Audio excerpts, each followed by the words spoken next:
히브리서 저자는 계속적으로 고민하고 방황하는 성도들에게 강하게 권면하고 있습니다. 오늘 히브리서에 등장하는 많은 사람들이 있습니다. 어떠한 사람은 고통을 참고 참으며 신실하게 하나님의 말씀을 지키려고 하는 사람도 있습니다. 그리고 어떤 사람은 고통을 참고 견디다 못해 과거로 돌아간 사람도 있습니다. 또 어떤 사람은 이 신실함과 그리고 돌아가는 그 두 가지의 모습을 보면서 고민하는 사람이 있습니다. 우리는 현실의 고민 앞에서, 현실의 고통 앞에서 고민할 수밖에 없습니다. 왜냐하면 우리는 연약하기 때문입니다. 그래도 히브리서 저자는 우리들에게 계속 힘을 북돋아주며 너희가 하나님 앞에 머물러 있어야 된다라고 말합니다. 그리고 8절에서는 이렇게 이야기합니다. 징계는 다 받는 것이거늘 너에게 없으면 사생자요 친아들이 아니다 라고 이야기합니다. 그런데 여러분 생각해 보십시오. 요즘 누가 징계를 좋아합니까? 징계를 받고 싶어서 받는 사람이 있습니까? 하지만 성경에서는 징계를 당연히 받아야 된다라고 말하고 있습니다. 왜냐하면 징계를 받음으로써 사람이 성숙해져 가기 때문입니다. 모든 그리스도인들은 훈련이란 것이 필요합니다. 어떤 사람에게는 이 훈련이 징계가 되고 고난이 될 수 있습니다. 그런데 11절에서는 이렇게 고백하죠. 무릇 징계가 당시에는 즐거워 보이지 않고 슬퍼 보이나 후에 그로 말미암아 연단받는 자들은 의와 평강의 열매를 맺느니라 라고 말씀합니다. 징계는 고통스러운 것입니다. 결코 즐거워할 수 없는 것입니다. 지금 히브리서를 보는 이 독자들은 힘듦에 삶에 너무나 지쳐 있습니다. 그런데 이것을 이기고 나면 의와 평강의 열매를 맺게 된다라고 말하고 있습니다. 의와 평강의 열매는요, 내가 평안할 때 나타나는 것이 아닙니다. 내가 일상적인 삶을 살면서 나타나는 것이 아닙니다. 꾸준한 훈련과 징계로서 어려운 삶 가운데서 나타나는 것입니다. 그리고 어떠한 삶 가운데서도 흔들리지 않은 평화를 얻게 되는 것입니다. 오늘 저자는 우리들에게 적극적인 모습으로 이 어려움들을 돌파해 나아가라고 이야기합니다. 12절에서 보면 그들의 모습이 잘 나타나 있습니다.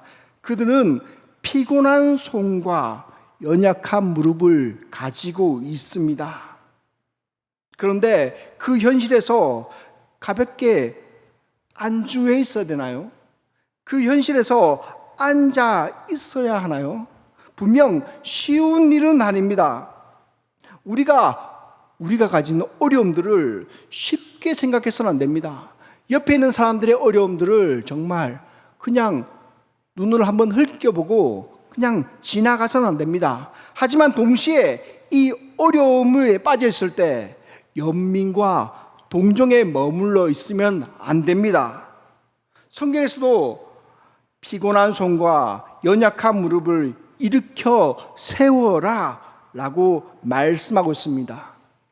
왜 우리는 어려움 속에서 가만히 있으면 안 될까요? 왜 힘듦 가운데서도 왜 일으켜 세워야 될까요? 왜냐하면 우리는 하나님과 함께 길을 만들어가는 사람들이기 때문입니다. 우리는 어려움 속에서 멈추거나 낙심하거나 주저앉거나 원망해야 되는 사람들이 아닙니다. 하나님을 위해서 그리고 자신을 위해서 길을 만들고 의를 행해야 된다라고 말합니다. 먼저 믿은 사람들은 뒤따르는 사람들을 위해서 앞서 나아가야 됩니다. 장애물을 치우고 전진할 사명을 가지고 있습니다. 그리고 타인의 모범이 되어야 합니다. 먼저 믿은 사람들은 그렇게 행동해서 뒤에 믿은 사람들이 격려받고 더욱더 열심히 믿을 수 있도록 앞장서 나아가야 합니다. 성경에서는 14절에 이렇게 기록하고 있습니다. 우리 함께 14절 읽어보도록 하겠습니다. 시작. 모든 사람과 더불어 화평함과 거룩함을 따르라. 이것이 없이는 아무도 주를 보지 못하리라. 아멘. 모든 사람과 더불어 화평함과 거룩함을 따르라 라고 말합니다. 이 따르라라는 말은 추적하다, 박해하다는 뜻을 가지고 있습니다. 여러분, 추적할 때, 다른 사람을 공격하려고 따라가려고 할 때 어떻게 느슨하게 아니면 대충 따라가나요? 아니면 필사적으로 최선을 다해서 쫓아가나요? 성경에서는 우리에게 명령하고 있습니다. 끈질기게 쫓아가라라고 말씀하고 있습니다. 최선을 다해서 따라가야 된다라고 이야기하고 있습니다. 신앙생활은 그냥 느슨하게 할 수 있는 것이 아닙니다. 하나님을 믿는다는 것은 최선을 다해서 열심을 다해서 행해야 하는 것들입니다. 무엇을 그렇게 열심히 해야 하냐면요, 화평함과 거룩함을 우리가 이루어야 된다라고 말하고 있습니다. 교회 안에서 어려운 가운데서도 교회 안에서 화평을 이루어야 합니다. 그리고 동시에 세상 속에서 불신자들과 같이 살아가는 데 있어서 화평을 이루어야 합니다. 몇몇 사람과 좋은 관계를 맺는 것은 하나님의 의도가 아닙니다. 또한 거룩함을 열심히 쫓아가야 됩니다. 우리가 성경에서 나오는 거룩함의 기준은 하나님의 기준이지 않습니까? 사람의 기준이 아닙니다. 하나님께서 보여주신 그 기준을 우리가 따라가기 위해서 최선을 다해야 한다고 말하고 있습니다. 분명 우리가 처음 믿었을 때부터 그것을 온전히 이룰 수는 없을 것입니다. 처음에 교회에 나와서 이것을 완벽하게 이루어 나갈 수는 없을 것입니다. 하지만 우리가 교회에 와서 하나님을 믿고 난 이후부터 차츰차츰 이것을 배워 나가고 따라가야 합니다. 그리고 결국에는 우리가 불신자들과 기본적인 차이가 나야 하는 것입니다. 불신자들과 차이가 나지 않는다면 우리의 삶은, 우리의 신앙생활은 정말 믿는 것인지 안 믿는 것인지 구분하기 힘들 것입니다. 불신자들은 거룩하게 살아가려고 노력하지 않습니다. 그들은 화평을 이루려고 하지 않습니다. 그냥 자신만을 위해서, 자신만의 기쁨, 자신만의 즐거움, 나의 가정만을 위해서 살아간 사람들이 불신자들입니다. 하지만 우리는 거룩하게 되기 위해서 하나님을 끊임없이 쫓아가야 되고, 그의 말씀을 듣고 그의 말씀을 깨닫고 실천하는 삶을 살아야 합니다. 조유신학에서는 이것을 가지고 성화라고 이야기합니다. 우리가 하나님을 만났습니다. 이 교회에 나왔습니다. 그리고 많은 설교를 듣습니다. 많은 것을 배웁니다. 그러므로써 차츰차츰 하나님과 가까워져 가고 성경 말씀을 들음으로써 우리가 하나하나 변화되어 가는 과정을 말하고 있습니다. 그리고 또 성경에서는 하나 더 이야기하고 있습니다. 이것을 혼자서만 하느냐, 나 혼자서만 이것을 하고 있느냐 하면 아닙니다. 오늘 말씀에서 너희라고 이야기합니다. 우리 모두 다, 교회에 속한 모든 사람들은 그렇게 쫓아가야 된다라고 말하고 있습니다. 이것이 없으면 아무도 주를 보지 못한다라고 성경에서 말하고 있습니다. 그리고 15절과 17절에서 반대되는 사람에 대해서 이야기합니다. 하나님의 은혜에 이르지 못한 사람에 대해서 말씀하고 있는데, 먼저 이렇게 이야기합니다. 너희는 살펴야 한다라고 말합니다. 너희는 감시하고 주시하고 주목해야 된다라고 말하는 것이죠. 어떤 걸 주목해야 하냐면, 쓴뿌리가 자라나 많은 사람을 더럽히지 않도록, 많은 사람을 오염시키지 않도록, 한 사람이 잘못해서 그 잘못이 퍼지지 않도록 해야 된다고 말합니다. 그리고 음행하는 자, 망령된 자가 없도록 살펴야 하고 감시하고 주목해야 합니다. 이것은 한 사람에게 부여되는 말씀이 아니라 우리 공동체 전체에 부여되는 말씀입니다. 그리고 대표적인 사람 에서를 등장시킵니다. 에서는 장자의 명분을 판 사람, 그리고 이 장자의 명분을 팔았는데 한 그릇의 음식 때문에 장자의 명분을 팔았다라고 말합니다. 그는 상속자였습니다. 그는 첫째였습니다. 그런데 하나님을 거절했습니다. 음식을 위해서 상속을 포기한 것이죠.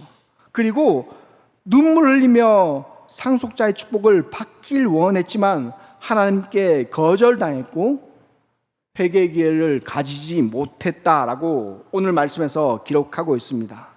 그런데 이 이야기가 창세기 25장에 보면 나옵니다. 에서가 너무나 배고프니까 장자권을 동생에게 판 것이죠. 분명 그 장자권을 산 동생도 문제가 있지만 배고프기 때문에 장자권을 한 음식을 가지고, 한 그릇을 가지고 판 것에 대해서 성경은 비판하고 있습니다. 창세기에서는 이렇게 이야기합니다. 에서가 장자권을 너무나 가볍게 여겼다라고 말합니다. 가볍게 여겼단 말은 경멸했다, 하찮게 여겼다, 아무것도 아닌 것처럼 생각했다라는 말입니다. 그는 하나님께서 주신 놀라운 은혜를 가볍게 차버렸습니다. 그리고 27장에 보면 야곱에게 자신의 복을 빼앗깁니다. 그리고 난 후에 아버지께 복을 달라고 요청을 하죠. 아버지, 동생에게 많은 복을 빌어주었습니다. 그런데 나에게 빌어줄 복이 없습니까? 하나라도 없습니까? 그렇게 요청을 합니다. 하지만 그 아버지는 그의 요청에 대해서 거절합니다. 그리고 그는 회개하는 모습을 전혀 볼 수 없었습니다. 왜냐하면 그는 복만을 원했으니까요. 복은 하나님께서 주십니다. 그런데 에서는 복만을 원했습니다. 나에게 복을 빌어주십시오. 그런데 그 복을 빌어주신 분이 누구십니까? 그 복을 주시는 분이 누구십니까? 하나님입니다. 하나님께 매달리지 않고 그는 사람에게 매달렸습니다. 중요한 자리에서 정말 큰 실수를 한 거죠. 돌이킬 수 없는 실수를 했습니다. 여러분, 은혜 자리는 쉽게 오지 않습니다. 정말 우리가 하나님과 성령님을 한번 만나려면 너무나 많은 시간을 기다려야 합니다. 동시에 그런데 작은 실수 때문에 우리가 이것을 잊어버릴 수 있습니다. 한번 얻은 기회에 이것을 꾸준히 유지하고 노력하는 것이 너무나 중요하다라고 성경은 우리에게 말씀하고 있습니다. 그리고 두 번째로 저자는 두 개의 산을 우리에게 보여줍니다. 이 말씀은 우리가 너무나 잘 알고 있는 말씀입니다. 그리고 너무나 자연스럽게 들어왔던 산들입니다. 히브리서 저자는 구약의 시내 산과 신약의 시온산에 대해서 설명하면서 우리가 어디에 있는지 설명하고 있습니다. 먼저 18절에서 21절까지 구약의 시내산을 설명합니다. 구약의 시내산은 참 은혜로운 자리였습니다. 은혜 받는 자리였고 십계명을 받는 자리였습니다. 하나님과 백성들이 언약을 맺는 거룩한 장소였습니다. 하지만 본문에서는 그 거룩한 장소보다는 두려움의 장소로 소개하고 있습니다. 불이 붙는다, 침침한 흑암, 폭풍, 나팔 소리, 말하는 소리, 그리고 21절에 보면 모세도 떨었다라고 말하고 있습니다. 모세가 말합니다. 내가 심히 두렵고 떨렸다라고 이야기하고, 그곳에서는 동물이나 사람도 가까이 갈 수 없다라고 소개하고 있습니다. 그런데 보십시오. 구약 시대는 은혜의 시대입니다. 왜냐하면 우리가 구원을 얻었습니다. 그런데 우리가 대단한 일을 해서, 아니면 우리가 믿음이 정말 좋아서, 아니면 우리가 죄를 짓지 않아서 구원받았습니까? 구약도 동일합니다. 그들은 단지 하나님의 말씀을 듣고 꾸역꾸역 한 발자국씩 온 것입니다. 그래서 하나님께서 그들에게 구원을 베풀어 주셨고 그들에게 언약을 맺으셨습니다. 하지만 구약에 맺었던 언약은 너무나 두려운 일이었습니다. 왜냐하면 하나님과 사람은 항상 일정한 거리를 유지해야 됐기 때문입니다. 하나님께서 나오라고 하는 삶 역시나 한정적이었습니다. 하나님께 나아갈 때 흠이 있는 사람은 언제든지 죽을 수 있다는 것을 인지하고 있었습니다. 여러분께 물어보겠습니다. 만약 우리가 예배 드리러 나옵니다. 그렇다면 죄가 있어서, 죄가 있는 사람은 이 예배 드릴 때 죽는다라고 그런 말을 하나님께 듣게 된다면 예배에 쉽게 나올 수 있겠습니까? 예배에 만약 나왔다면 우리들은 두려움에 떨고 있을 것입니다. 하나님께서 나의 죄를 보시면 내가 곧 죽을 텐데, 이렇게 생각하면 말이죠. 어떤 사람은 예배에 참석하기가 너무나 어려울 것입니다. 어떤 사람은 인터넷으로 예배를 드릴 것입니다. 이처럼 구약의 율법 아래서는 누구도 평안하게 하나님께 나아갈 수 없습니다. 그런데 히브리서 저자는 우리들에게 구약의 신의 산에 우리가 있지 않다라고 말하고 있습니다. 19절 상반절 한번 읽어보겠습니다. 19절 상반절입니다. 나팔 소리와 말하는 소리가 있는 곳에 이른 것이 아니라. 아멘. 우리가 어디에 있다고요? 구약의 신의 산에 있지 않다라고 우리들에게 말하고 있습니다. 그리고 22절에서 24절까지 우리가 한번 좀 길지만 한번 읽어보도록 하겠습니다. 시작. 그러나 너희가 이룬 곳은 시온산과 살아계신 하나님의 도성인 하늘의 예루살렘과 천만 천사와 하늘에 기록된 장자들의 모임과 교회와 만민의 심판자이신 하나님과 및 온전하게 된 의인의 영들과 새 언약의 중보자이신 예수와 및 아벨의 피보다 더 나은 것을 말하는 뿌린 피니라. 아멘. 우리가 있는 곳은 어디죠? 우리는 구약에 있는 신의 산, 두려움을 가지고 있는, 두려움으로 나아가야 되는, 그리고 언제 죽을지 모르는 그곳에 있지 않다라고 말합니다. 오히려 우리는 신약에 있는 시온산에 있다라고 말합니다.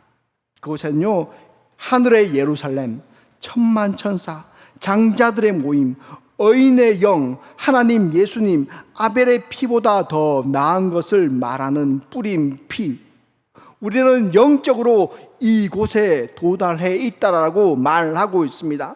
하나님과 함께 거하고 영광스럽고 안전한 초소에 있고, 에서처럼 장자의 명분을 판 자들과 대조적으로 예수 안에서 천국의 상속권을 얻은 성도가 모인 곳에 있다라고 말합니다. 이곳에서는 예수님이 십자가에서 흘린 피로 인해서 죄인이 용서받았고, 그리고 하나님과 관계가 화해되어서 은혜와 구원을 누리는 장소라고 이야기합니다. 우리는 이런 은혜로운 장소에 서 있다라고 말하고 있습니다.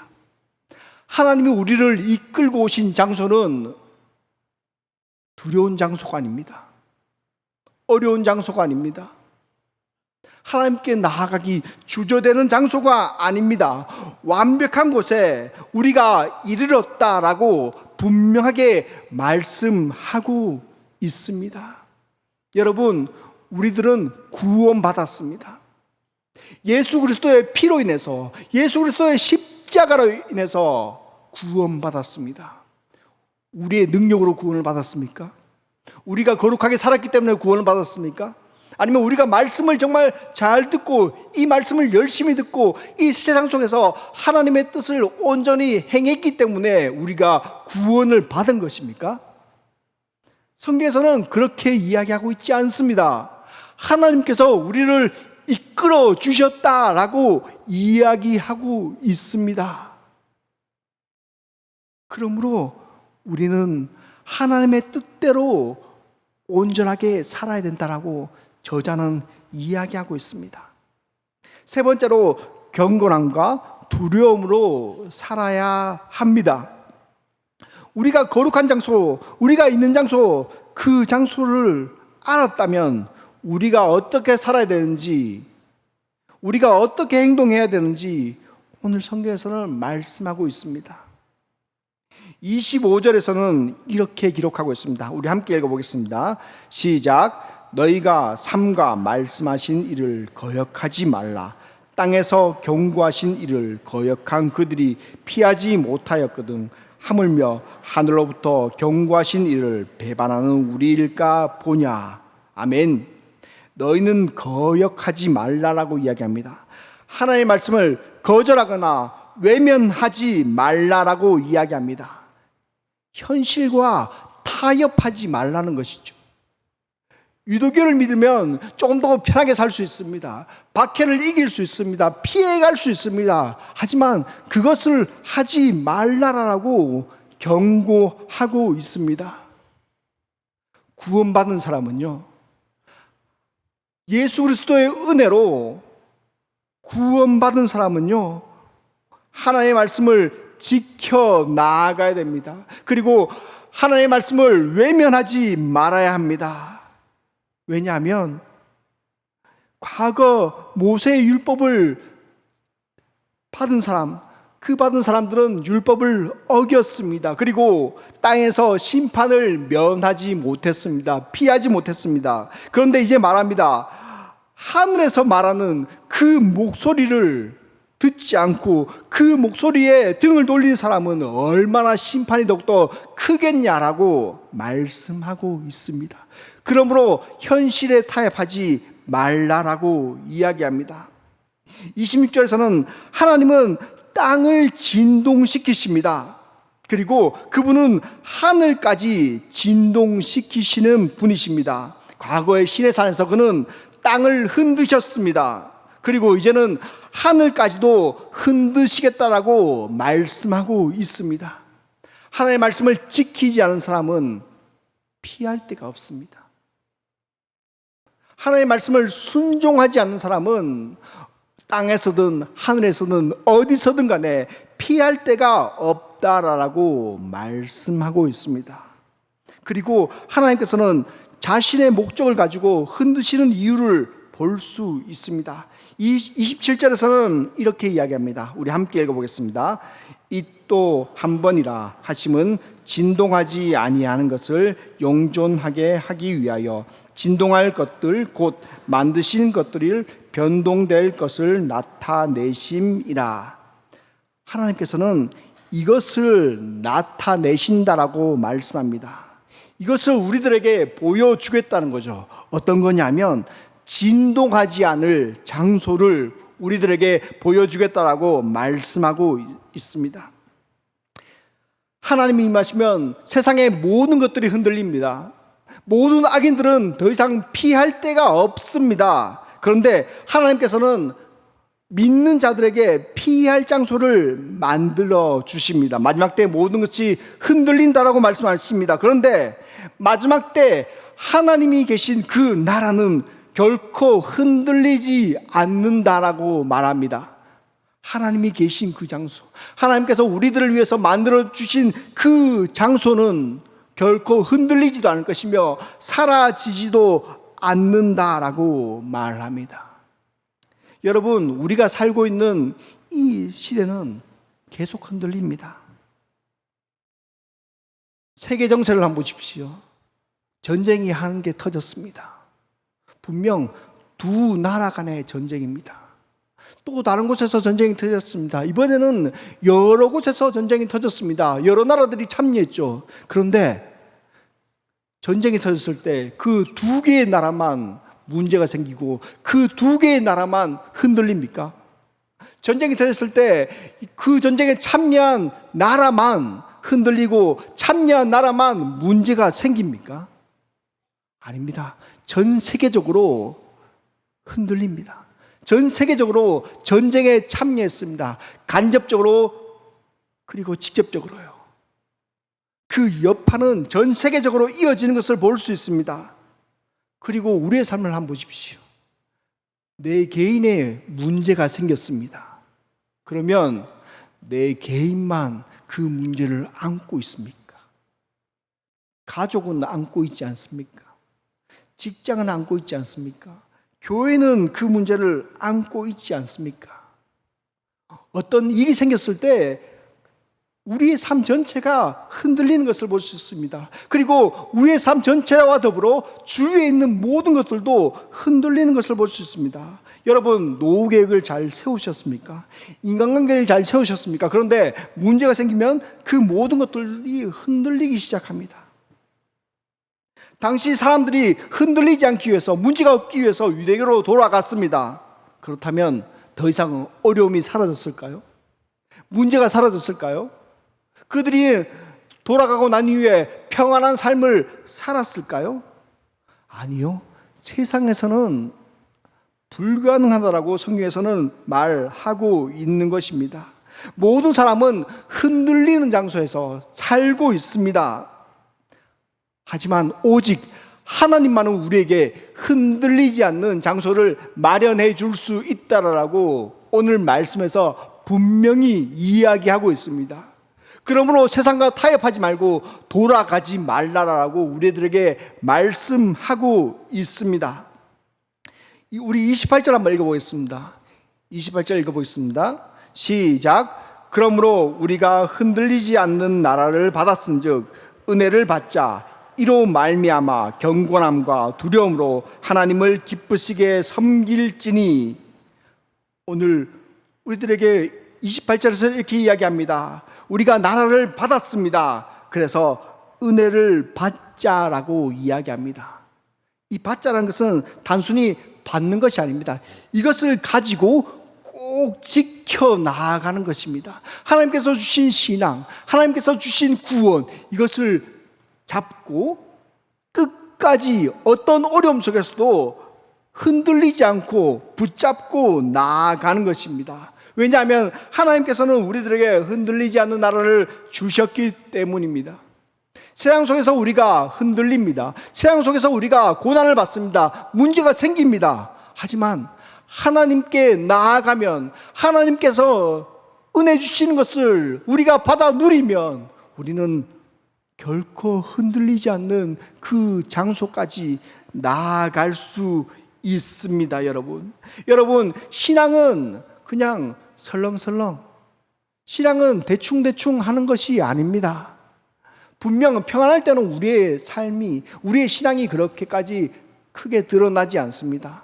평안할 때는 우리가 잘 믿는 사람인지 아니면 열심히 없는 사람인지 그렇게까지 구분이 되지 않습니다. 그런데 어려움이 생겼을 때부터 우리의 신앙이 본격적으로 드러나기 시작합니다. 세상과 타협하지 않는 사람인지, 세상과 타협하여서 내 편함을 추구할 것인지 분명하게 드러나고 있습니다. 그래서 성경은 우리에게 이렇게 이야기합니다. 하나님을 우리가 섬겨야 된다라고 말하고 있습니다. 어떻게 해요? 기쁘게, 하나님을 기쁘게 섬겨라라고 이야기합니다. 어려움 가운데서도 하나님을 붙잡고 기쁨으로 나아가라라고 말하고 있습니다. 동시에 경건함과, 단순히 종교적인 행위가 아닙니다. 하나님을 바라보면서 우리가 경건함을 꾸준히 유지해야 됩니다. 그리고 두려움으로요. 하나님을 경외함으로, 하나님을 존경함과 동시에 두려워함으로 하나님께 나아가라라고 말씀하고 있습니다. 성경은 단순히 우리가 하나님과 그냥 친밀한 관계다라고 말하는 것이 아닙니다. 하나님께서 단순히 너에게 구원을 베풀어 주셨고, 예수님께서 너를 위해 십자가에 달려서 돌아가셨고 우리의 죄를 해결해 주시고 그리고 우리에게 구원을 주셨다라고 거기까지 말하고 있지 않습니다. 우리에게 구원을 받았느냐? 구원을 받았으면 하나님을 기쁘게 섬겨라라고 말하고 있습니다.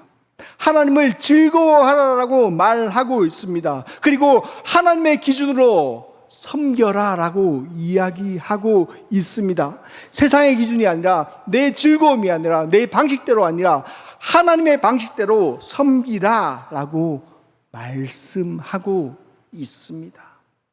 그리고 29절에서는 우리 하나님은 소멸하는 불이심이라라고 고백하고 있죠. 하나님은 심판자라고 분명히 소개하고 있습니다. 마지막 때 하나님께서는 모든 사람들을 심판하실 것입니다. 믿지 않는 사람들을 심판하실 것입니다. 하나님을 거절한 사람들, 현실로 돌아간 사람들을 심판하실 것입니다. 그런데 마지막 때에 심판하시지만 동시에 그분은 구원자십니다. 마지막 때에 믿는 사람들을 구원할 것입니다. 그러므로 우리는 심판받지 않고 구원받기 위해서 끝까지 최선을 다해서 달리라고 말씀하고 있습니다. 여러분, 우리의 삶 속에서 분명 어려운 것들이 있을 것입니다.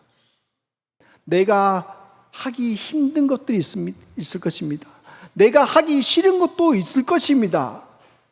하지만 여러분, 우리의 목적은 무엇이죠? 우리의 목적은 나를 위해서 신앙생활을 하고 있습니까? 나의 즐거움을 위해서 신앙생활을 하고 있습니까? 어려움을 그저 피하기 위해서 신앙생활을 하고 있습니까?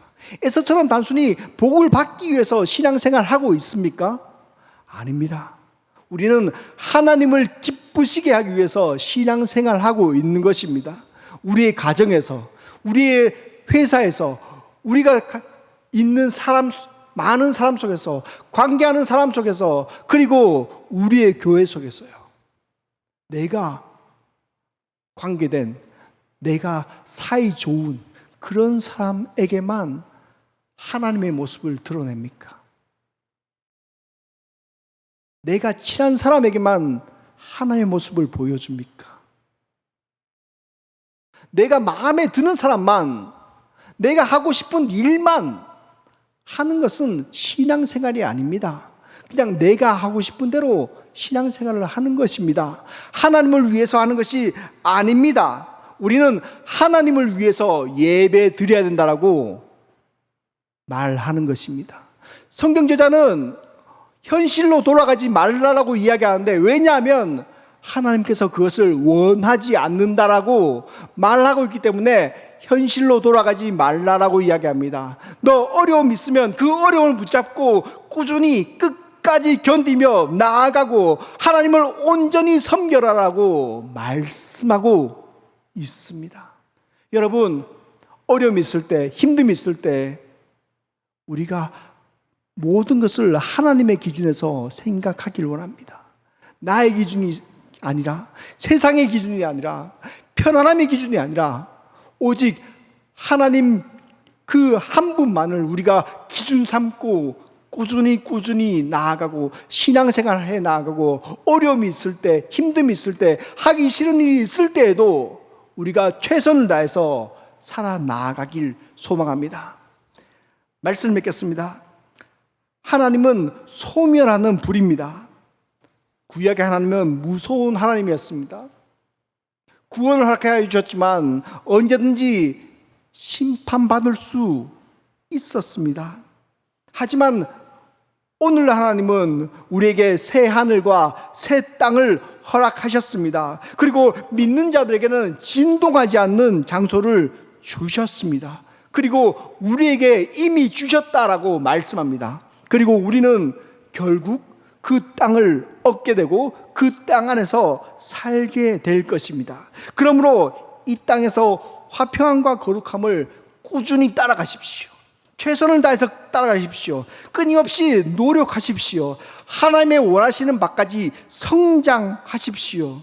어렵다고 포기하거나 노력을 등한시하는 것은 그리스도인의 삶에 맞지 않습니다. 동시에 경건함과 두려움으로 세상에서 살아가야 합니다. 두려운 마음을 가지고 나아가고 경건한 삶을 우리가 나타내야 합니다. 어려운 삶 속에서 하나님을 경외해야 되고 그 말씀을 지켜 나아가고 꾸준히 노력해야 합니다. 그리고 결국에는 하나님이 기뻐하시는 자리까지, 하나님께서 주신 그 봉사의 자리, 사역의 자리까지 우리가 나아가야 된다라고 성경에서는 말하고 있습니다. 여러분, 우리가 기쁨의 자세를 가지시길 원합니다. 동시에 두려움의 자세를 가지시길 바랍니다. 그리고 하나님이 원하시는 신앙생활을 우리가 온전히 감당하시길 원합니다. 분명 쉬운 일은 아닙니다. 하나님을 믿는다는 것은 세상 사람과 다르다는 것이고, 세상 사람과 다르다는 것은 언제든지 핍박받을 수 있다는 것입니다. 많은 나라에서 하나님을 믿는다는 그 이유만으로 직장에서 잘리고 핍박을 받습니다. 여러분, 우리도 그렇게 될 수 있습니다. 하지만 그렇게 될 때에도 하나님을 붙잡고 끝까지 내 신앙을 간직하고 나아가는 우리 동부교회 성도님들 되기를 원합니다. 기도하겠습니다. 전능하신 하나님 아버지, 감사합니다. 주님은 어려운 시기에도 우리가 하나님의 말씀을 따라야 된다라고 말했습니다. 지켜야 된다라고 이야기하셨습니다. 주여, 우리들에게 굳센 마음을 가까이 주옵소서. 하나님의 말씀대로 우리가 행동할 수 있도록 도와주시고, 부족한 부분 주님 아버지께서 채워주시고, 서로를 격려하며 나아갈 수 있도록 도와주옵소서. 그래서 우리가 언젠가는 하나님께서 주신 그 자리에서 다시금 만나 희낙낙 예배할 수 있도록 도와주옵소서. 언제나 우리를 붙들어 주시고 붙잡아 주시고 은혜 베풀어 주시고 보호하여 주셔서 우리가 하나님의 말씀에 끝까지 순종할 수 있도록 도와주옵소서. 예수님의 이름으로 기도드렸습니다. 아멘.